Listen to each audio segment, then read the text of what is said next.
제가 좀 키가 커서 항상 마이크를 좀 조절해야 되더라고요. 예, 오늘은 말씀 중심보다는 사역에 대한 것과 그 다음에 간증 중심으로 그렇게 말씀을 나눌 수 있도록 준비했습니다. 우선 PPT를 좀 올려주시기 바랍니다. 예, 캄보디아 선교 사역, 그래서 황철명과 박정숙 선교사, 제 짝이 누구게요? 박정숙이에요? 예, 예뻐요. 제 눈에.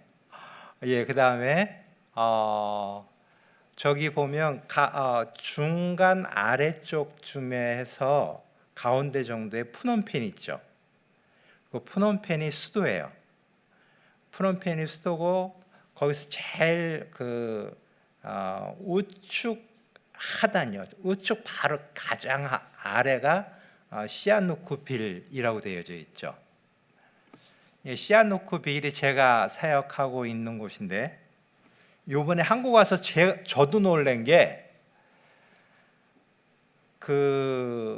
저희가 카페에 가서 이제 차를 목사님하고 같이 가서 이제 먹으면서 차를 시켰는데, 제가요 캄보디아에서 시아누쿠빌에서 왔습니다 그랬더니 그 찻집 사장님 여자분이신데, 그 소리를 딱 듣는 순간 사람이 얼어가지고 얼어 가만히 있는 거예요. 시아누쿠빌이 상당히 유명한 곳이 되었더라고요. 범죄 도시로. 예, 작년 10월부터인가요? 거의 한 달 가까이를, 그때 시아누쿠빌에서 수많은 사람들을 구해낸 오창수 목사님이 선교사님이라고 많이 뉴스에 등장했는데 알아요? 보셨어요? 예. 그 오창수 목사님 저한테 요새도 카톡 보내요. 이 사람 또 구했습니다. 이 사람 구했습니다. 올해만 해도 벌써 한 4사람, 5사람 정도 그렇게 구해내서 그 다음에 어떻게 해요? 한국으로 송환해주는 그 역할들을 하고 있고, 참 귀한 사역하고 있습니다. 저희가 있는 교회가 본르 스탄수어 교회인데, 본르가 빛이에요. 스탄수어가 하늘, 그래서 하늘빛 교회인데 본르 스탄수어 교회인데, 거기에도 작년에 한 명이 카지노에서 프로그램 이렇게 조작해주는 사람이 왔었어요. 한국 형제인데 목회자 자녀예요.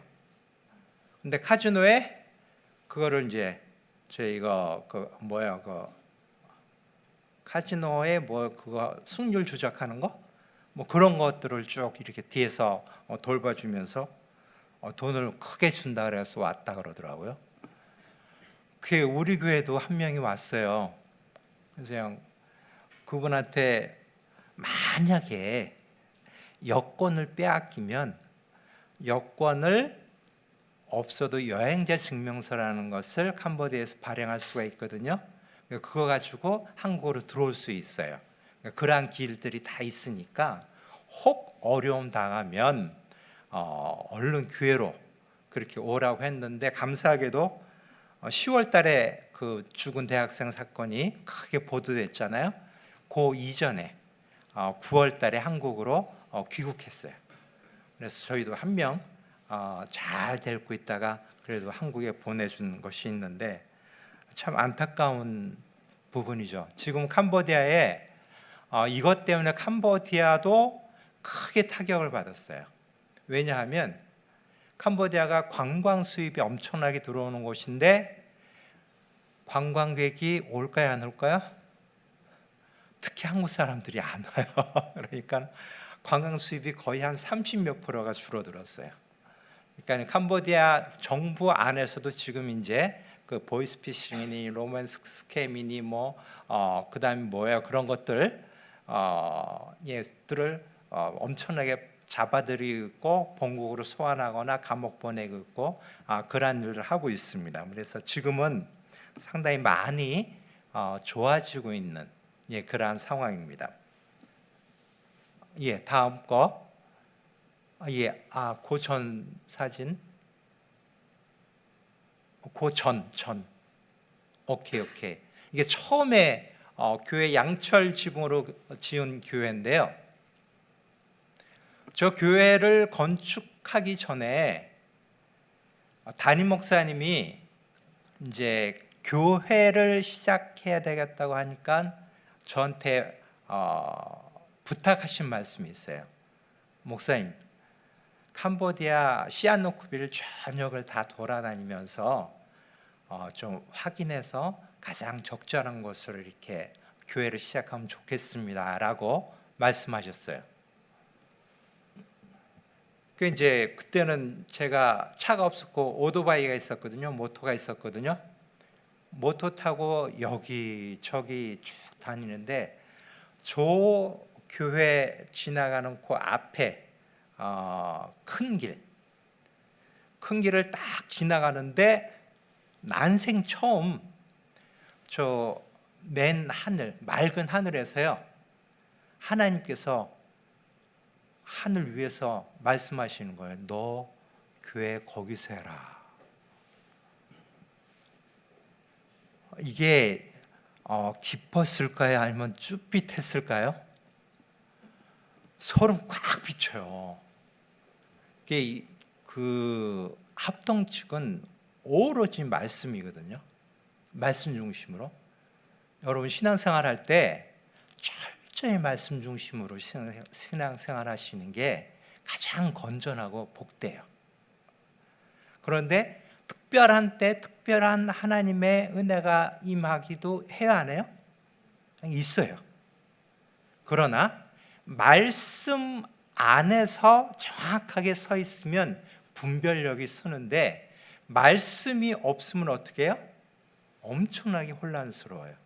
하나님의 역사가 있음과 동시에 영적인 부분이 있을 때는 누구도 역사한다? 마귀도 역사해요. 그럼 분별력 없으면 그냥 그 역사들을 받을 때 엄청나게 혼란스러워요.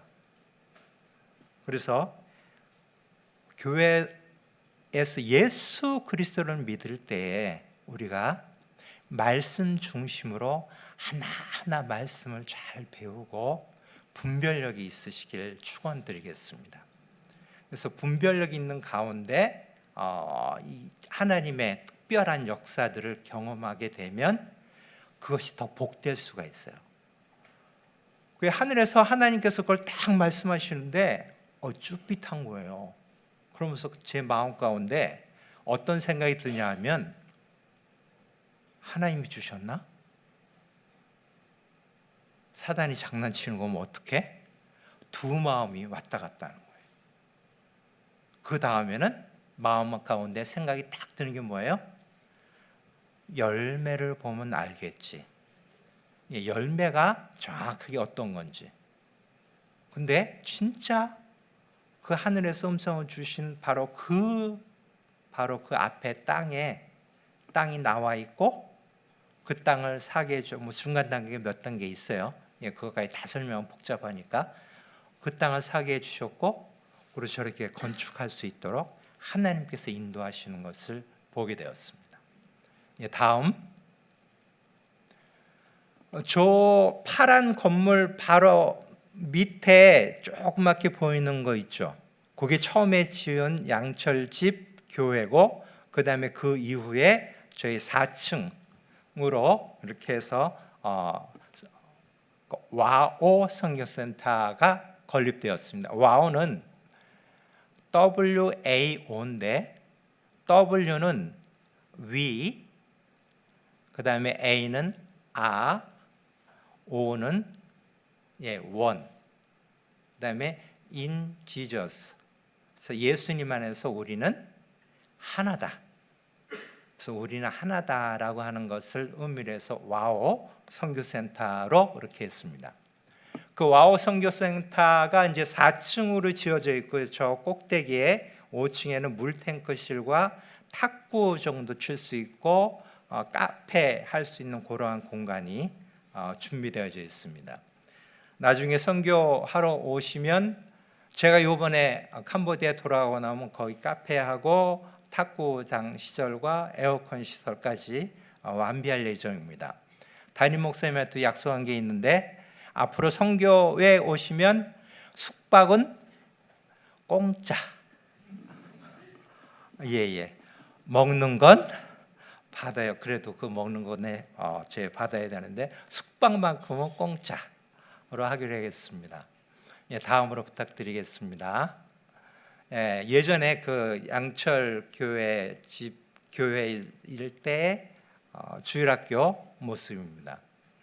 다음 지금 현재 건축한 곳의 주일학교 모습입니다. 다음 그다음에 장년부 예배, 예전에 양철교회일 때 장년부 예배인데 저 때에는 사람은 많았어요. 근데 크리스찬이라기보다는 교회에 와보는 사람이 많았어요.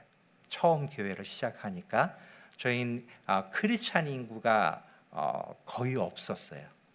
새로운 곳에 시작을 해가지고 교회 크리스찬이 없고 거의 이제 불교나 아니면 다른 그러한 곳에 속한 사람들이 교회에 와보는 사람들이 상당히 많은 그러한 때였습니다.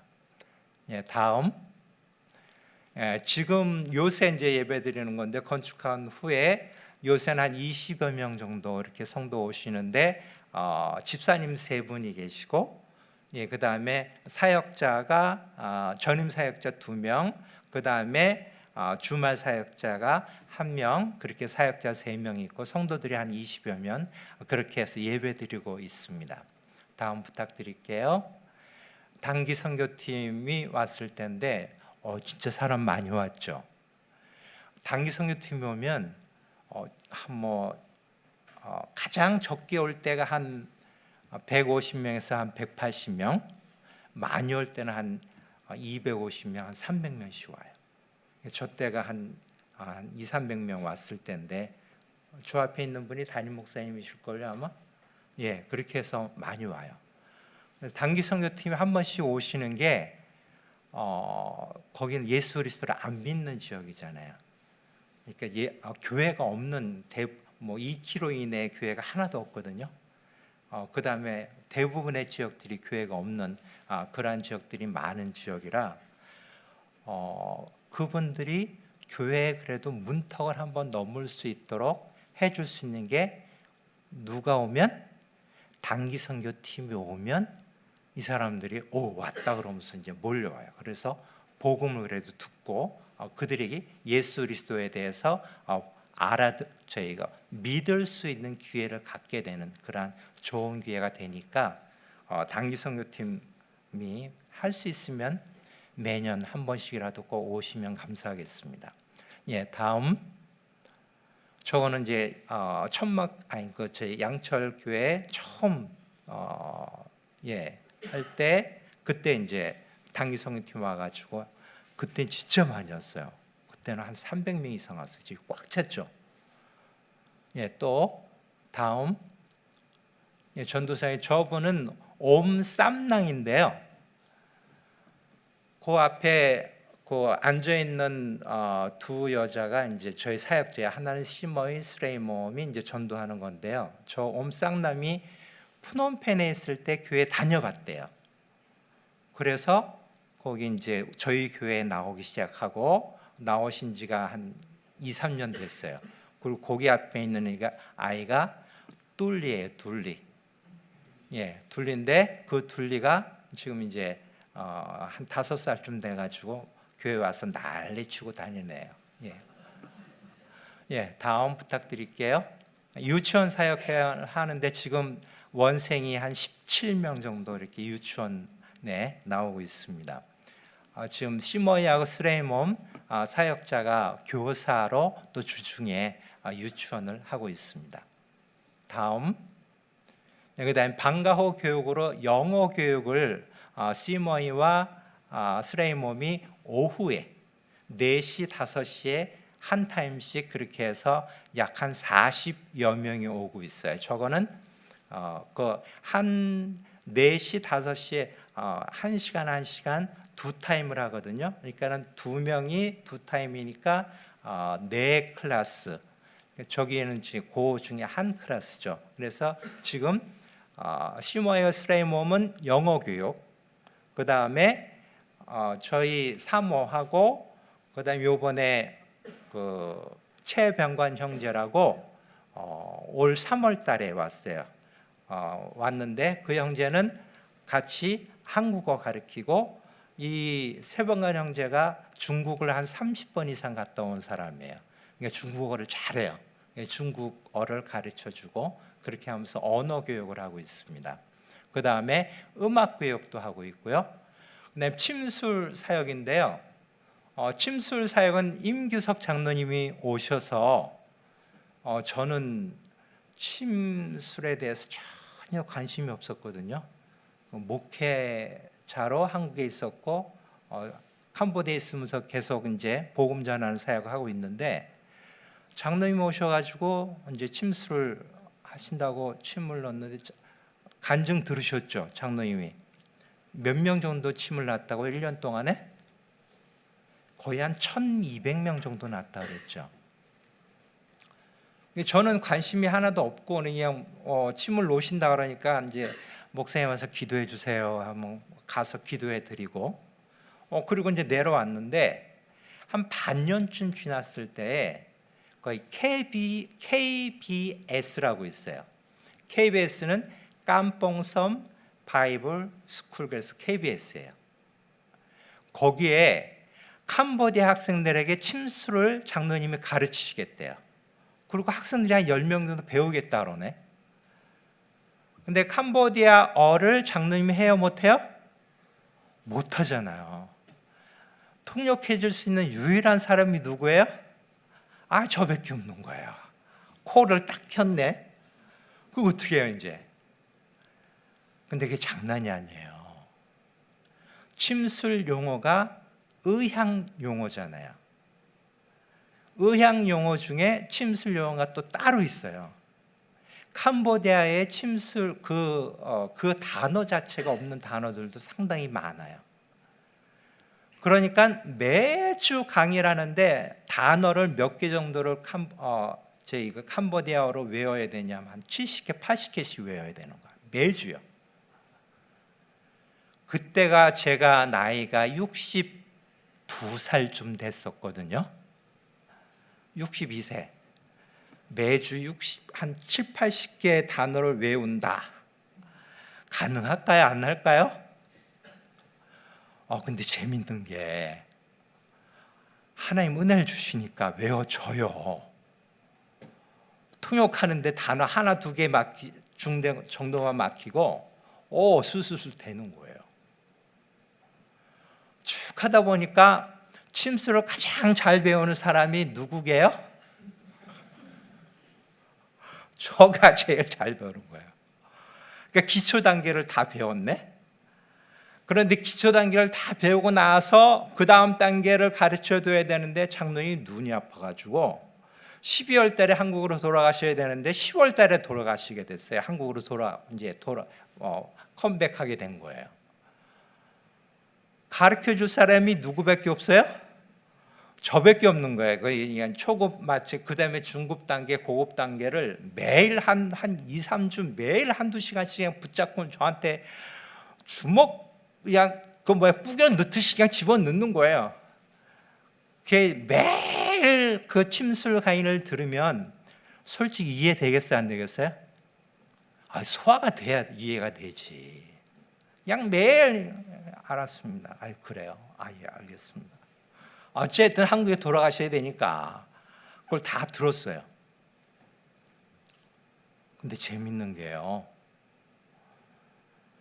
장로님이 그렇게 가시기 한국으로 돌아가시기 바로 전주에 이제 허리 디스크 환자가 주일날 침 맞으러 왔어요. 예배드리고 침 맞으러 왔어요.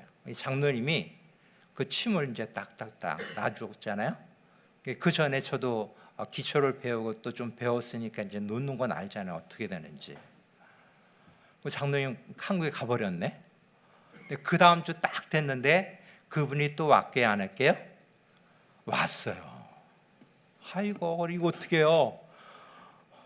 침술 배우자마자 그 다음에 그분한테 침을 이 디스크 침을 쫙 놔드렸어요. 놓고 그 다음 주 딱 됐는데 그분이 안 왔어요.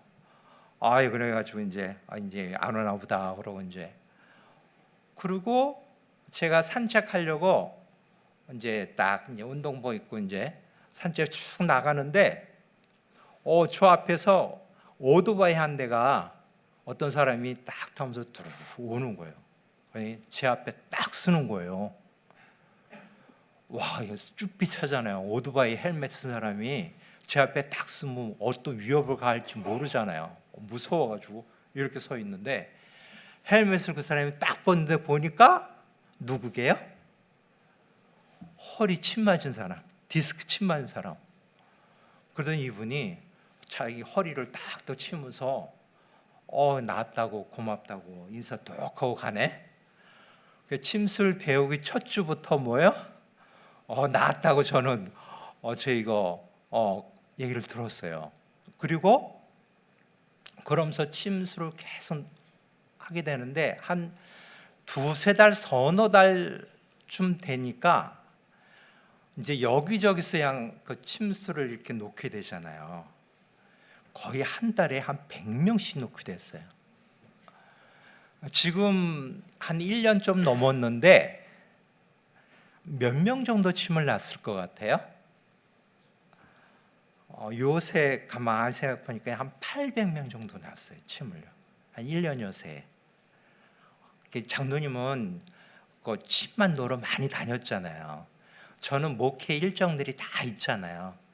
그리고 그 다음에 나머지 뭐 화요일이나 주일이나 토요일이나 시간 남을 때 좀 하는 거거든요. 그런데 800명이면 엄청난 거예요. 진짜 많이 넣은 거예요. 근데 하나님께서 역사하시니까 어떤 분들은 목사님 왜 그래요? 목사님 치유 능력이 있나 봐. 그러더니 그렇게 많이 낫는다고. 근데 진짜 주님께서 많이 낫게 해주셨어요. 다음 사진 부탁드릴게요. 저기 그 목발 짚고 있는 우통 훌딱 까는 캄보디아 사람 있죠. 저 사람이 어떤 사람이냐면요, 비엘톰 교회라고 웨렌 지역에 있는 교회인데 그 교회에 침을 넣으러 갔어요. 근데 그 주에 거의 한 15명에서 20명 가까이가 침을 맞으러 오셨어요. 저는 침을 학생들을 데리고 가면서 학생들을 가르쳐 주면서 제가 침을 놓거든요. 그렇게 침을 쭉 놓고 있는데 우리 목사님은 아실 거예요. KBS 땀뽕선 바이블 스쿨에 한성호 목사님이라고 계세요. 그 목사님이 저분을 놓고 저쪽에 그냥 그렇게 간절히 학생들하고 기도하고 있는 거예요. 저는 침을 계속 놓으니까 왜 뭔 기도를 이렇게 그냥 대차게 하고 있어? 그러면서 침을 쭉 놓고 있었네요. 그거 다 마쳤어요. 저분이 마지막으로 딱 침 맞추러 갔는데 딱 보는 순간 한숨이 훅 나오는 거예요. 심각한 거예요. 이분이 어떠냐면 딱 봤는데 거기에는 이러고 있고 그 다음에 손 발이 어떻게 되냐면 이러고 있는 거예요. 침수를 딱 배울 때 어떤 걸 배우냐면 마비가 일어난 사람은 제로 포인트, 그러니까 더 악화되지만 않고 회복은 어렵다라고 배우거든요. 그걸 딱 보는 순간 한숨이 훅 나는 게 어떻게 해? 그 사람한테 가서 제가 그랬어요. 하늘에 하나님이 도와주면 당신 날 수 있는데 솔직히 말해서 이거 어렵다. 그러고 그분한테 중풍침을 다 놔줬어요. 한 20여 개 침을 놓거든요. 머리서부터 발끝까지 쭉 침을 놔줬어요. 그리고 돌아오면서 그때 장로님 이제 한국에 계시니까 전화해가지고 장로님한테, 아이고 장로님 그런 분이 왔는데요, 마음이 진짜 힘들어요. 그거 어떻게 해줄 수 없고, 그냥 이분이 침 다 맞고 혼자 못 움직이니까 가족들이 와가지고 들어서 그 오토바이 태워서 돌아가더라고요. 근데 한 교회를 2번 방문하거든요. 2주 후에 그 비엘동 교회를 또 방문했어요. 그리고 또 침을 또 다 놔주는데 딱 돌아보니 거기에 또 있는, 이 사람이 또 있는 거야. 딱 보는 순간 한숨이 푹 나오는 거야. 그게 다 이제 침 놔주고 이분한테 갔더니 어디가 아프냐 그랬더니 여기가 아프대. 여기가 오토바이 사고가 나가지고 여기서 여기까지 찢어져가지고 꼬맸거든요. 거기에 이제 침 놔주고, 학생들은 허리 아프다니까 허리 침 놔주고, 그 중에 다 끝나고 이제 우리는 이제 짐 싸가지고 이제 돌아가려고 쭉 돌아가는데 한성훈 성우사님이 목사님 부르는 거예요. 왜요? 그랬더니만 저분 목발 짚고 걸어가고 있어요. 저 숲을 사이로. 이게 그럴 리가 없는데 그 밖에 나와서 직접 보니까 이 사람이 걸어가고 있네. 목발 짚고 혼자 걸어가는 거예요. 그걸 딱 보더니 한성훈 성사님이 얘기하시는 말씀이 완전한 사도행전 역사는 아니어도 준사도행전 역사가 일어났다고 그러는 거예요. 그래요. 저분하고 그분 오시라고 그래가지고 사진 찍자고 그래가지고 그때 같이 있던 분들하고 같이 사진 그 자리에 딱 찍은 게 저 사진이에요. 하필이면 저희 한성훈 성사님이 거기 없는데 왜 없냐면 한성훈 성사님이 사진 찍어줬거든. 근데 얼마 전에 한성훈 성사님이 저 비엘동 교회를 다시 방문했어요. 저는 그 이후에 아마 올해 중반기쯤에 이제 다시 한번 방문할 예정인데, 저기를 방문했는데 거의 한 7, 8개월 지났거든요. 근데 저분을 봤대요. 어떠냐 그랬더니 지금도 잘 걸어 다니신대요. 하나님께서 치유해 주셨어요.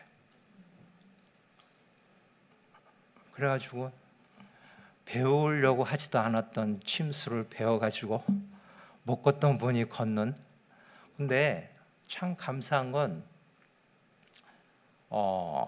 이슬람교 다니는 분들도 또 교회 안 다니시는 분들도 저희가 교회를 한 10교회 정도를 로테이션으로 매달 한 교회를 2번 방문해요.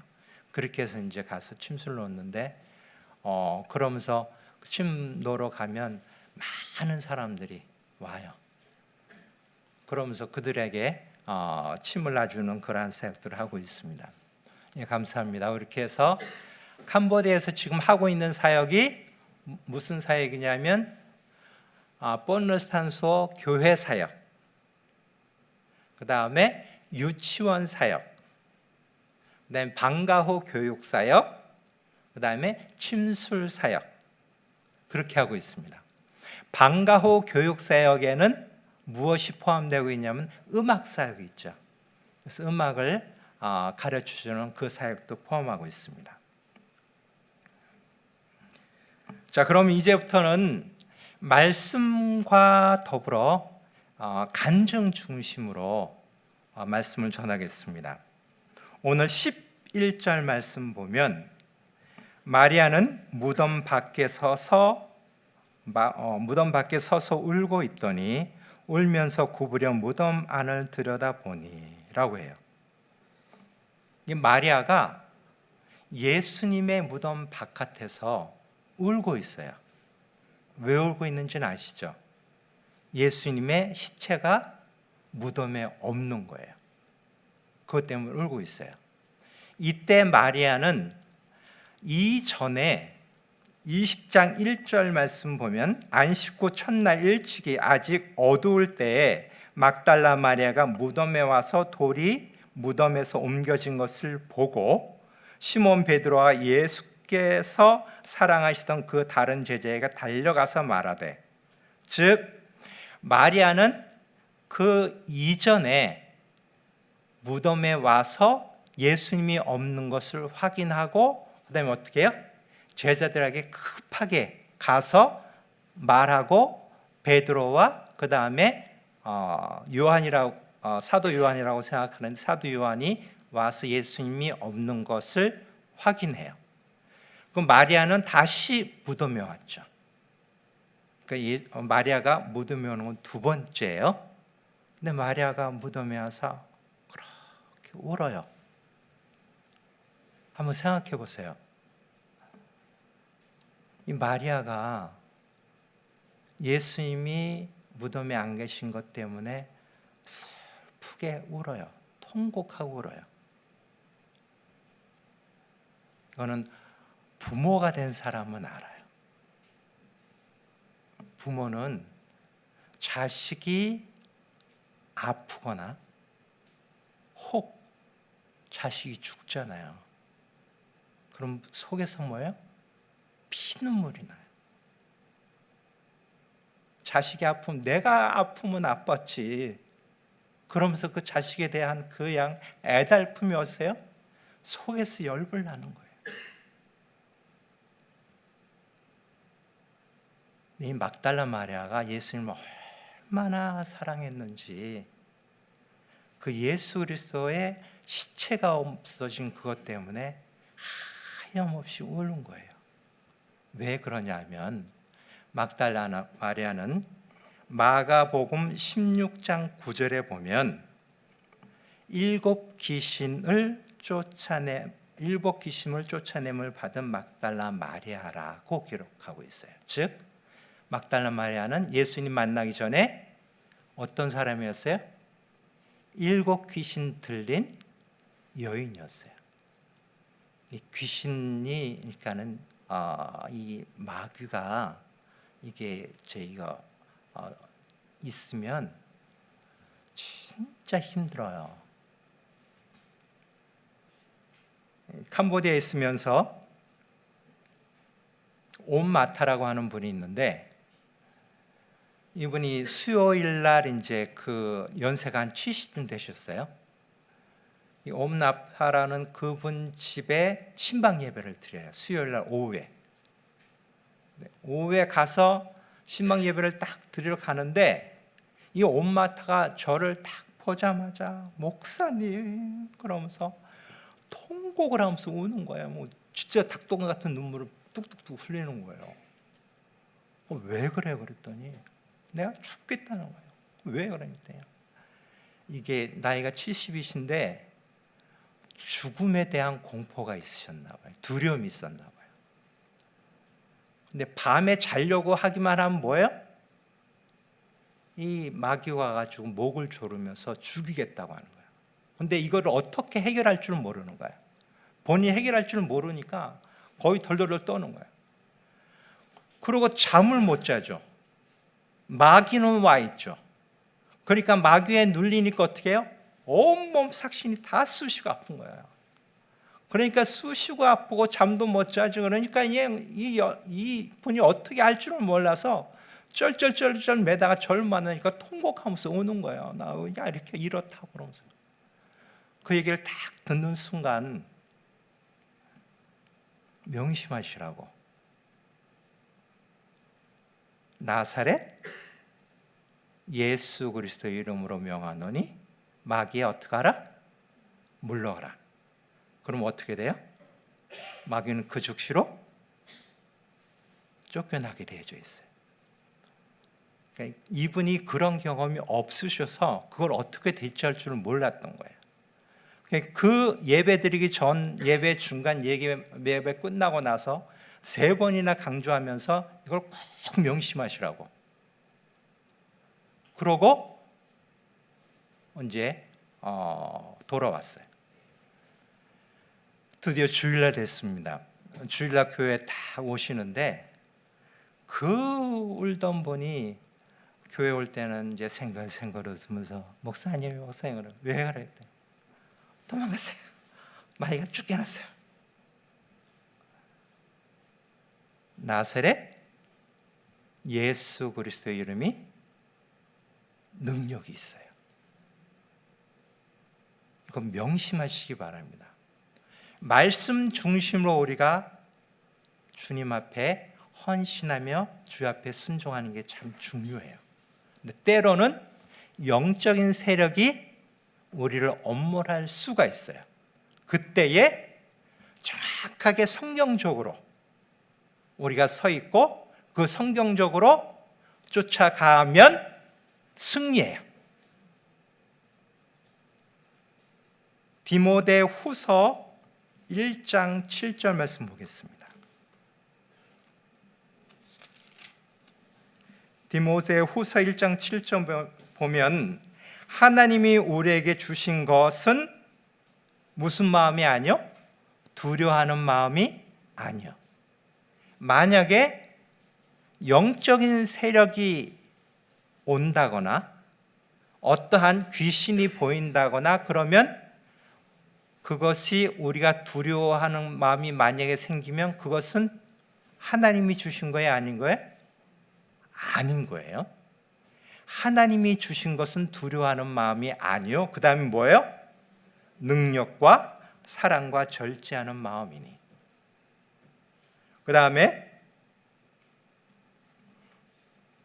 야고보서 4장 7절 말씀 보겠습니다.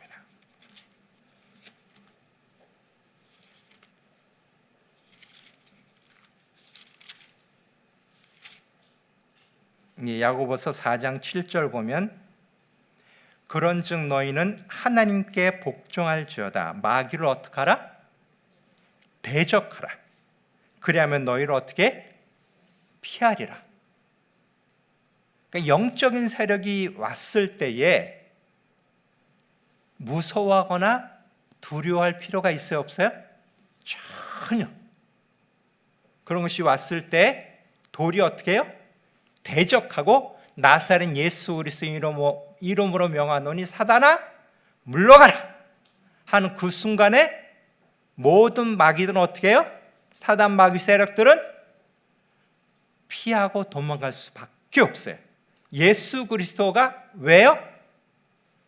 십자가에 못 박혀 죽으셔서 내 죄를 위해서 내 죄를 그 핏값으로 용서해 주셨고 예수님께서 부활하셔서 새 생명을 우리에게 주셨고 그 예수님께서 승리하셨습니다.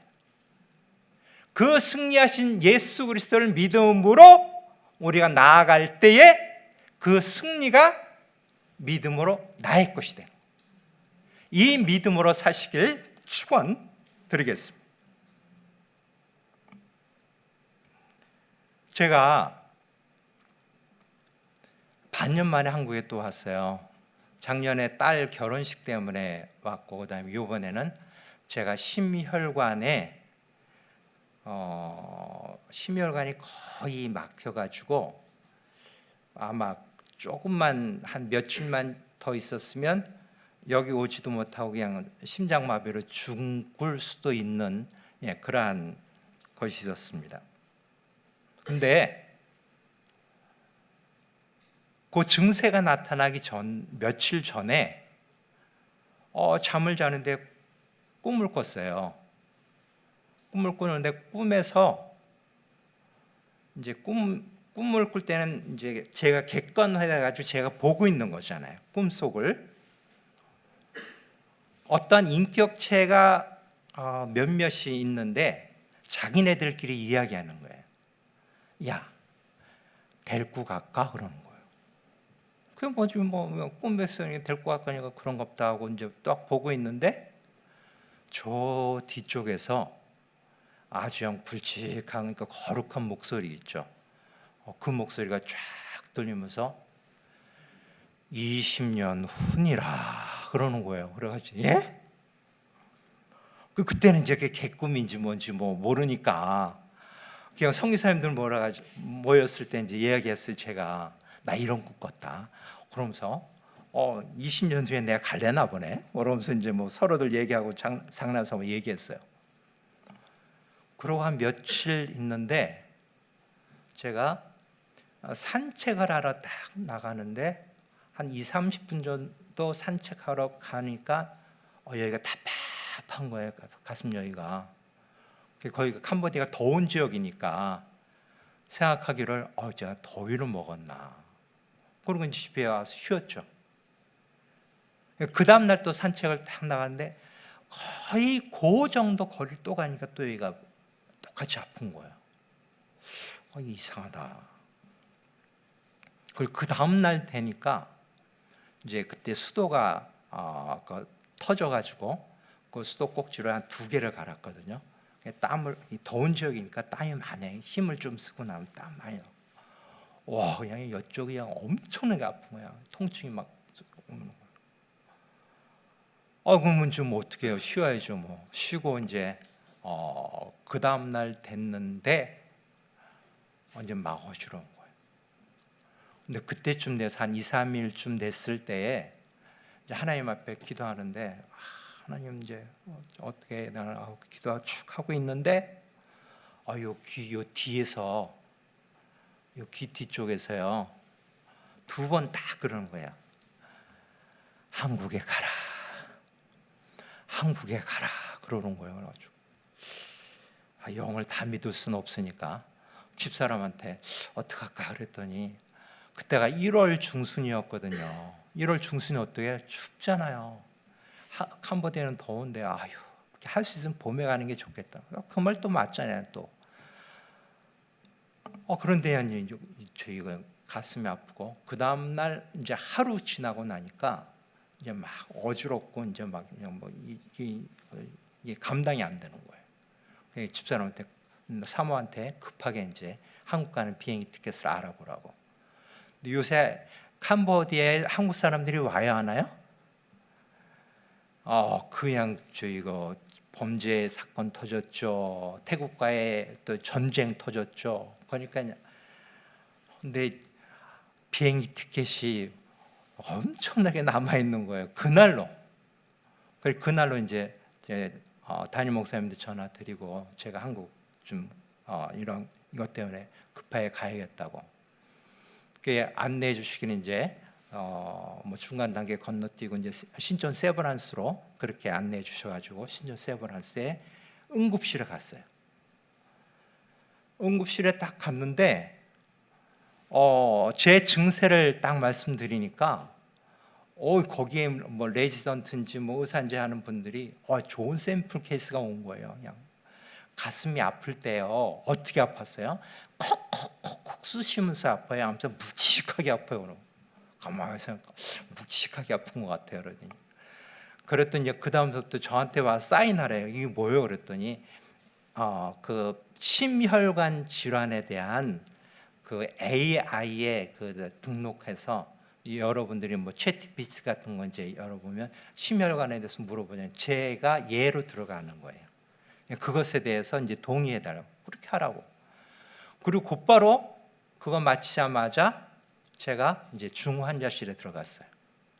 그날이 토요일이었는데 토요일 날 중환자실에 들어가서 하루 지나고 이틀째였을까요? 그러니까 월요일 날 새벽 1시쯤.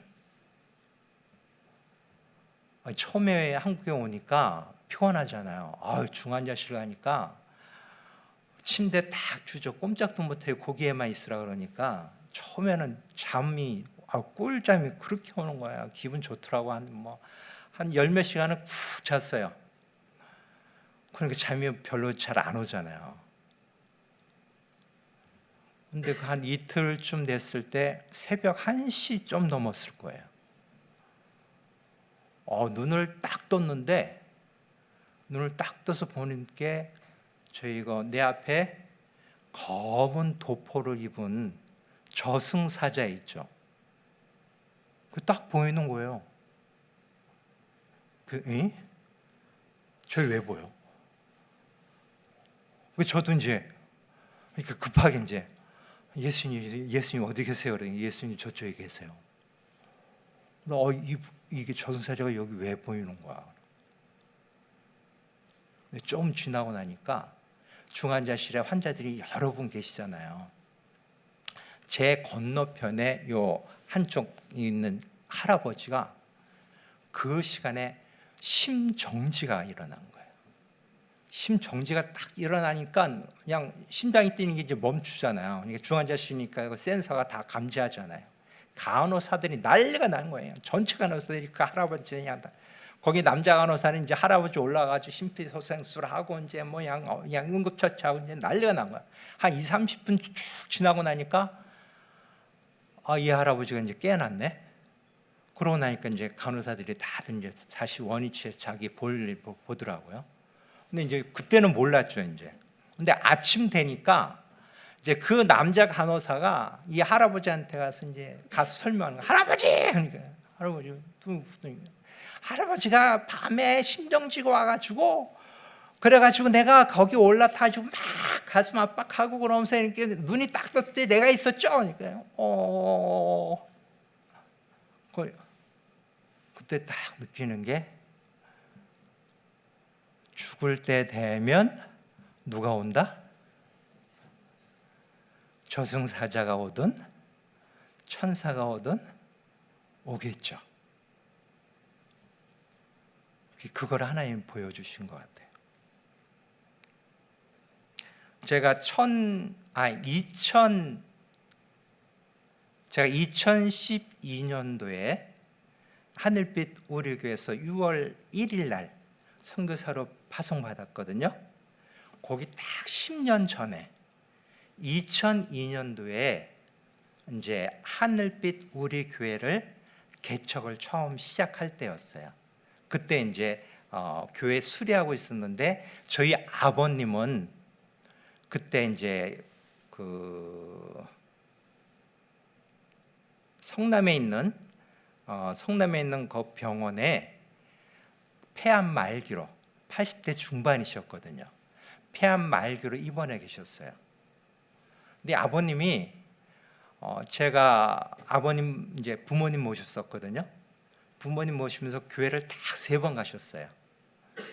3번 딱 가시더니 아버님 저한테 하시는 말씀이 그거였어요. 야, 난 교회는 취미가 없다. 야, 안 가겠다 하시는 거예요. 근데 이제 폐암 말기잖아요.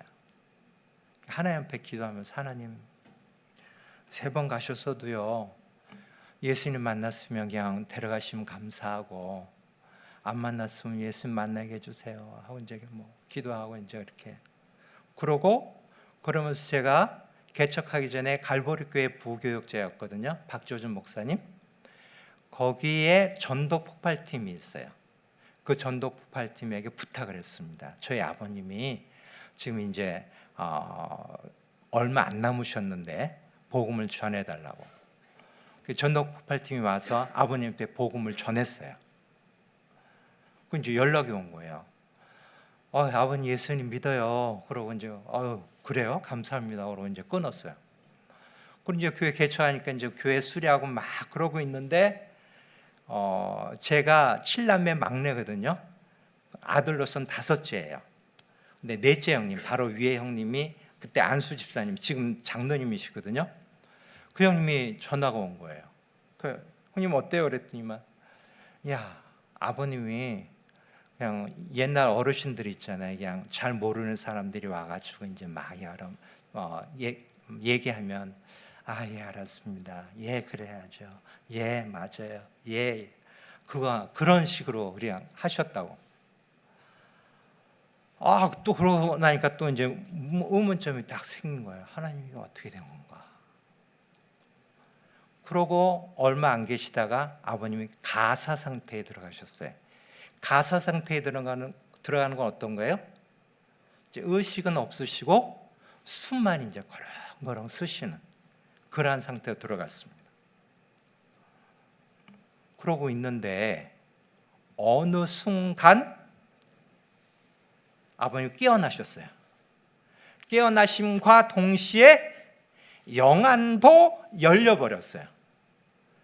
그러니까는 이제 얼굴이 새파래져 가지고 공중에 대고 너는 와라 너는 가라냐 아버님이 난리가 난 거예요. 이제 병원에서 우리는 안 보이지만 이제 이 영안 열려보니까 그게 다 보이는 거예요. 아마 양쪽 세라트 다 온 것 같으니까 너는 와라 너는 가라 이제 막 그러시는 것이 이제. 근데 이걸 어떻게 본인이 다룰 줄 알아요? 몰라요? 모르시잖아요. 이제 급하게 이제 막내 부르라고. 그 이제 저는 이제 교회 개척 준비하면서 막 그냥 공사하고 있다가 아버님 깨어났다 그러니까 영적인 싸움이 일어나니까요.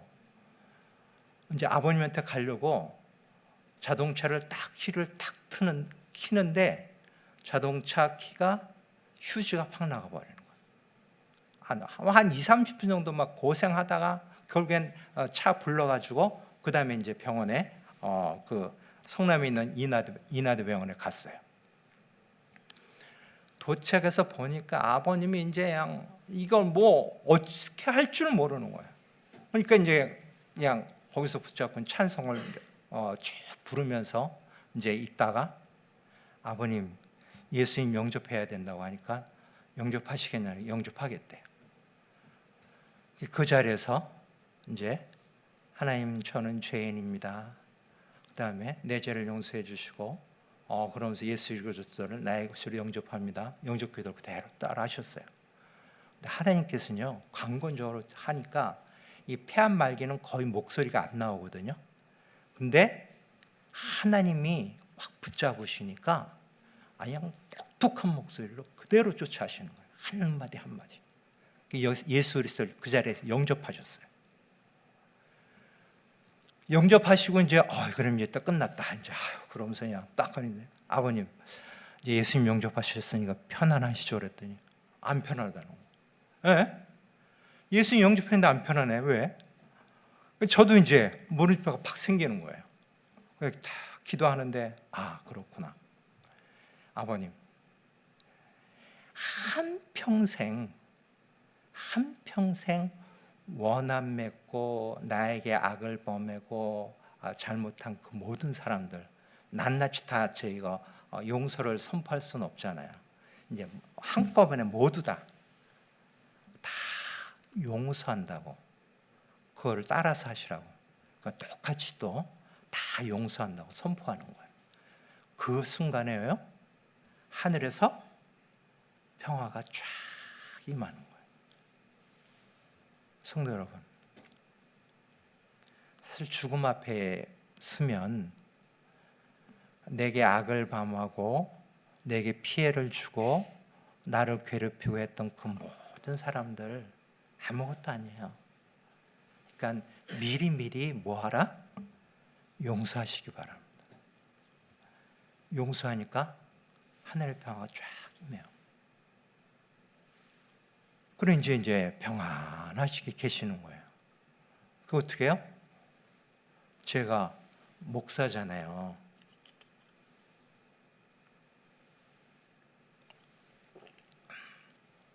그 옆에 주전자가 있어서 주전자에서 물을 딱 이제 컵에 따라가지고 어떻게 해요? 성부와 성자와 성령의 이름으로 아버님에게 세례를 베풀었어요. 그리고 그 다음 날 평안한 가운데 소천하셨어요. 그렇습니다. 성경에 말씀하고 있는 모든 것이 진리예요.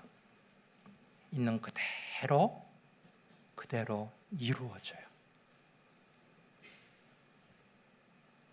우리의 삶에 그 예수 그리스도 안에서의 그 믿는 믿음이 진리요, 예수 그리스도의 부활이 나의 승리요, 예수 그리스도께 순종함으로 우리가 귀한 이 세상에서 복을 누리는 이것이 성경에 있는 그대로 성취돼요.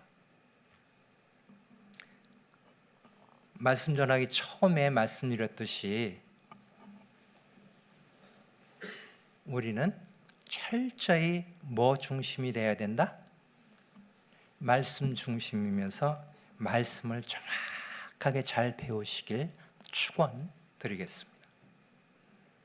말씀대로 바로 서면 그 다음에는 한 단계 여러 가지 말씀대로 그대로 순종하고 천국 가면 가장 아름답고 그 다음에 영적인 어떠한 이변이나 힘든 것이라든지 사단이 이렇게 마귀가 역사하려고 할 때 우리가 어떻게 해요? 예수 그리스도의 이름으로 모든 것들을 예수 그리스도의 이름으로 믿음으로 승리하고 주 앞에 복된 자로 우리가 쓰임 받게 됩니다.